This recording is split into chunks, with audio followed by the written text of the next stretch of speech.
नमस्कार, capital TV देख रहे हैं आप। मैं हूं आपके साथ पूजा। ब्रेकिंग नाउ में बड़ी खबर आपको बता रहे हैं। शरद पवार ने अपना इस्तीफा वापस ले लिया है। मतलब शरद पवार एनसीपी के अध्यक्ष बने ही रहेंगे। सुबह ही एनसीपी की कोर कमेटी की बैठक हुई थी, जिसमें शरद पवार के इस्तीफे को नामंजूर किया गया था। उसके बाद शरद पवार ने एक प्रेस कॉन्फ्रेंस की और प्रेस कॉन्फ्रेंस करके ये ऐलान किया है कि उन्होंने अपना इस्तीफा वापस ले लिया है। इस बड़ी खबर पर मेरे साथ न्यूज रूम से बने हुए हैं कैपिटल टीवी के editor in chief doctor Manish Kumar. आखिरकार शरद पवार ने इस्तीफा वापस ही ले लिया, इसके पीछे की क्या वजह? देखिए, शुरू से ड्रामा चल रहा था। कैपिटल टीवी के दर्शकों को इस बात का पूरी तरीके से अंदाजा होगा। हम लोग लगातार ये प्रोग्राम करते चले आ रहे थे कि शरद पवार बहुत यू टर्न लेने में मास्टर हैं और वो कोई भी इस तरह का फैसला लेते हैं उसके पीछे कोई बहुत गहरी चाल होती है। क्या हुआ, इस्तीफा इन्होंने क्यों दिया और अचानक इस्तीफा वापस इन्होंने क्यों ले लिया? कई सारे रीजंस हैं, लेकिन जो रीजन शरद पवार बता रहे हैं कि हमारे कार्यकर्ता बड़े उदास हो गए, नाराज हो गए। भाई, आपने लिया ही क्यों था? तो रीजन तो ये नहीं है जो शरद पवार बता रहे हैं कि कार्यकर्ताओं की मांग पर हमने इस्तीफा जो है वो वापस ले लिया क्योंकि ये लोग बड़े नाराज थे, बड़े उदास हो रहे थे, कुछ लोग रो रहे थे। भाई, राजनीति इस सब चीज़ों के ऊपर तो चलती नहीं है। आपने ये फैसला पार्टी को टूटने से बचाने के लिए लिया और अपनी साख जो अपोजिशन लीडर्स के बीच जो प्रधानमंत्री मोदी के खिलाफ जो मोर्चा बनना था, उसमें आपकी भूमिका बिल्कुल नगण्य होती चली जा रही थी क्योंकि कांग्रेस पार्टी ने शरद पवार के बजाय नीतीश कुमार को इस काम पे लगाया कि आप विपक्षी पार्टी के लीडर्स से आप मुलाकात करें, बातचीत करें और कर्नाटक के चुनाव के नतीजों के बाद हम मोदी के खिलाफ एक बड़ा अभियान शुरू करेंगे, एक महागठबंधन बनाएंगे।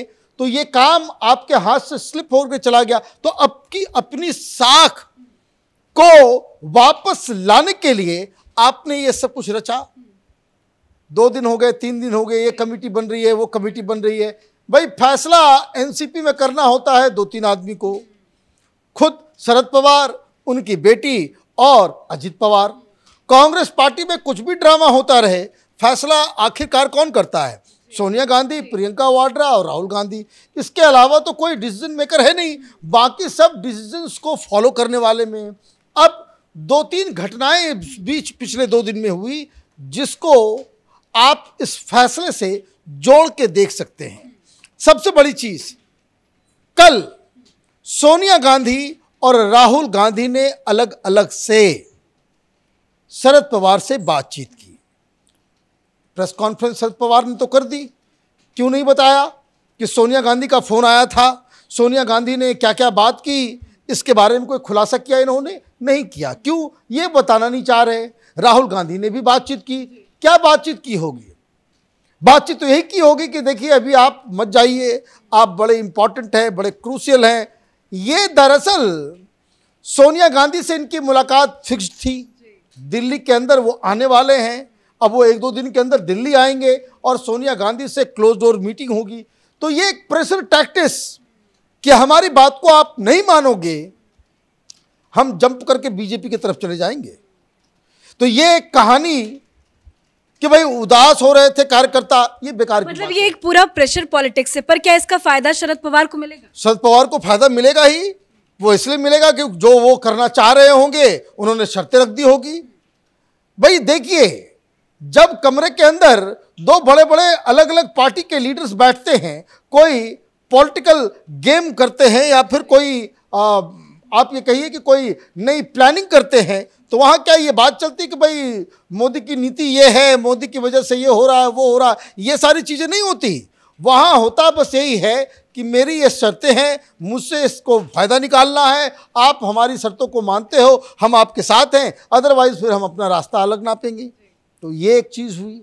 दूसरी चीज़ जो ज़्यादा इम्पॉर्टेंट है वो क्या है? वो ये है कि ममता बनर्जी से भी लंबी बातचीत शरद पवार की हुई और ममता बनर्जी से शरद पवार की जो बातचीत हुई उसी से स्पूक्ड होके, उसी से वो बकायदा डर के सोनिया गांधी ने भी बातचीत की। सोनिया गांधी को लगा, राहुल गांधी को लगा कि कहीं शरद पवार हमारे हाथ से छिटक के कहीं कोई दूसरे गठबंधन की तैयारी में तो नहीं लग जाएंगे, क्योंकि उन्होंने साफ साफ कहा कि वो एनसीपी के अध्यक्ष पद से वो इस्तीफा दे रहे हैं, राजनीति से इस्तीफा नहीं दे रहे।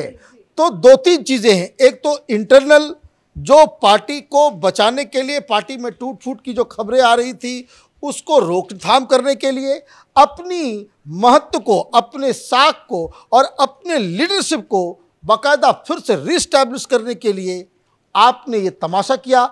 और ये एक प्रेशर पॉलिटिक्स का एक हिस्सा है कि जिसमें जो विपक्ष के द्वारा जो राजनीति की जा रही है, उस राजनीति में शरद पवार का रोल एक अहम रोल हो, इसके लिए इन्होंने पहले इस्तीफा दिया, बातचीत हो गई, अलग अलग नेताओं से फोन पे बातचीत हो गई, शर्तें तय कर दी गई। अब इन्होंने कहा कि अब हम वापस ले लेते हैं, पुनः मूसिको भवः, जैसे थे वैसे ही अब हम काम। लेकिन कहा जा रहा था कि इस इस्तीफे से फायदा अजीत पवार को बहुत ज्यादा होगा, लेकिन अब तो उल्टा ही दांव पड़ गया। देखिए, अजीत पवार, सुप्रिया सुले और शरद पवार, ये सब एक ही थाली के चट्टे बट्टे हैं, एक ही परिवार के लोग हैं।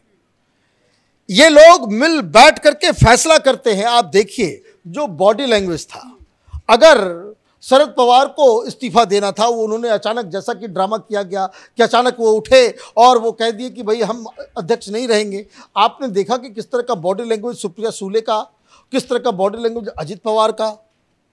ये लोग तो बिल्कुल नॉर्मल थे, और जो मेलोड्रामा वहाँ पे चल रहा था, कुछ लोग रोने लग गए, कोई छाती पीटने लग गए, तो उनको ये दोनों मिलकर समझा रहे हैं कि भाई वे कहीं नहीं जा रहे, ये साथ में ही हैं। इतना तमाशा, इतना ड्रामा भी ठीक नहीं है। हम लोग को केजरीवाल की पार्टी नहीं है, एनसीपी है, इन्होंने फैसला लिया है, ये संदेश कहीं और देने के लिए है। अब शरद पवार ने क्या क्या कर दिया? शरद पवार ने सबसे पहले इस इस्तीफे की वापसी से ये फिर से उन्होंने तय कर दिया कि महाराष्ट्र के अंदर गठबंधन जो बनेगा वो इनकी शर्तों पे ही टिकट बंटवारा होगा। अभी विधानसभा का चुनाव है, लोकसभा का चुनाव है, शिवसेना एक बिल्कुल इसको कह सकते हैं कि उनके पास न सीट है न कुछ है, तो उनको एक परेशानी हो रही थी। तो बहुत सारी चीजें, कांग्रेस पार्टी से बड़ी नजदीकियां चल रही थी। संजय राउत और राहुल गांधी बड़े नजदीक चले जा रहे थे। पता नहीं क्या हो, राजनीति में कोई दोस्त कोई दुश्मन नहीं होता, सब दुश्मन है और सब कहने के लिए जो है हाथ खड़ा करके दोस्त बने। तो वो अब महाराष्ट्र के अंदर शरद पवार की चलेगी, वहां गठबंधन बनेगा, तो वो पूरी तरीके से उसका पूरा हैंडल शरद पवार के पास होगा। और दूसरी चीज, जो केंद्र के स्तर पे ये सारी चीजें जो कांग्रेस पार्टी करना चाह रही हैं, या फिर विपक्षी एकता को लेकर के 2024 में मोदी के खिलाफ कोई बहुत बड़ा कोई महागठबंधन तैयार होगा, तो उसमें भी शरद पवार का रोल बहुत अहम होगा। इसीलिए ये सारी चीज़ें, सारी कवायद की गई। अदरवाइज ये सारी चीज़ें तो 2 मिनट में सॉल्व हो जाती। भाई इस्तीफा देना है, आप किसी को कहते कि मेरी तबीयत खराब है या मैं इस वजह से, मैं अजीत पवार को या फिर अपनी बेटी को अध्यक्ष के रूप में, कार्यकारी अध्यक्ष के रूप में हम वहां पे घोषित करते हैं। कौन मना कर देता? कौन मना कर देता? तो कोई मना नहीं करता। तो देखिए, ये शरद पवार उस जनरेशन के लीडर हैं जो तिकड़मबाजी, जो यू टर्न और पॉलिटिकल दांव पेच करके जो प्रेशर देने का जो काम होता है, किसके ऊपर?